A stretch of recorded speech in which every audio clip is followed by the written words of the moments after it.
આપઘાતના બનાવો વધી રહ્યા છે ત્યારે ધોરણ 8માં અભ્યાસ કરતી વિદ્યાર્થીનીએ ગળે ફાંસો ખાઈ આપઘાત કરેતા ચકચાર મચી ગઈ હતી।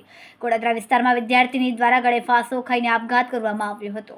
ગોડાદરા વિસ્તાર રહેતી અને આદર્શ પબ્લિક શાળામાં અભ્યાસ કરતી હતી। ફી નહીં ભરવાને લઈને વિદ્યાર્થીની 2 દિવસ શાળા સંચાલકોએ ટોયલેટ પાસે ઊભી રાખી હતી। ધોરણ 8 અભ્યાસ કરતી વિદ્યાર્થીની સાથે અનેક વખત ખરાબ વ્યવહાર પર દબાણ કરતા હતા।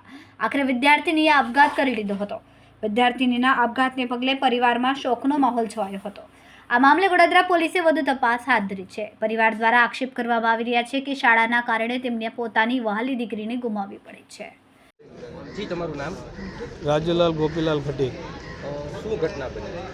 ઘટનામાં એવું છે કે બેબીમાં એક્ઝામ નહીં આપવા દીધી હતી મારી બેબીને। એને બહાર ઊભી રાખી ક્લાસમાં અને ઘરે આવીને રડતી હતી। એ પછી અમે ફોન કર્યો સરને।